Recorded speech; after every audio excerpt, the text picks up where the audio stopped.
Astrologer অনন্যাদি YouTube চ্যানেলে আপনাদের সবাইকে স্বাগত। আজকে কি নিয়ে বলবো বলুন তো? সিদ্ধির সাথে বুদ্ধিও লাভ হবে। বুধবার দিন এই টোটকা যারা করতে পারবে তাদের মিলতে পারে পার্বতী পুত্র গণেশের জির আশীর্বাদ তারা পাবেন। বুধবার দিনটি হলো গণেশজির বার বলে মনে করা হয়, আমরা মনে করি। এই দিন ভক্তি ভরে গণেশজিকে পুজো করলে সিদ্ধি লাভ হবে, সে গণেশজির আশীর্বাদ পাবেন। গণেশজি সমৃদ্ধির দেবতা, আর তার আরাধনা করলে নিষ্ঠা ভরে আরাধনা করতে হবে, তাইলে তার অর্থের সমস্যা কখনো হবে না।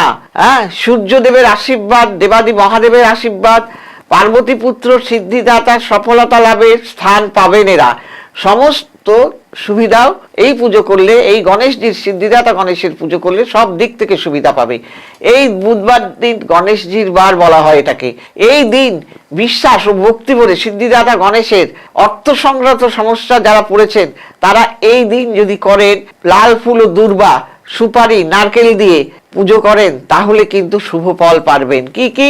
নারকেল, সুপারি, দূর্বা, এগুলো দিয়ে যদি পুজো করেন তাহলে লাল ফুল, তাহলে কিন্তু আপনারা এই ফল, শুভ ফল পাবেন। সিদ্ধিদাতা গণেশের থেকে মুক্তি তো পাওয়া যায়, তার সাথে সাথে বুধ কেতু গ্রহের শুভ প্রভাব থেকেও শুভ প্রভাবও পাওয়া যাবে। আপনারা বুধ এবং কেতুরও শুভ প্রভাব পাবেন এই জিনিস দিয়ে পুজো করলে পরে। এই টোটকা পালন করলে অর্থের অভাব থাকে না। একটি কাচের পাত্রে 5টি কয়েন রাখবেন, এবং মৌরি রাখবেন। এগুলো কাচের পাত্রে রেখে ভর্তি করে রাখতে হবে, গণেশজির মূর্তির সামনে রেখে দেবেন। কিছুদিন পরে দেখবেন নতুন উৎস খুঁজে পাবেন আপনারা।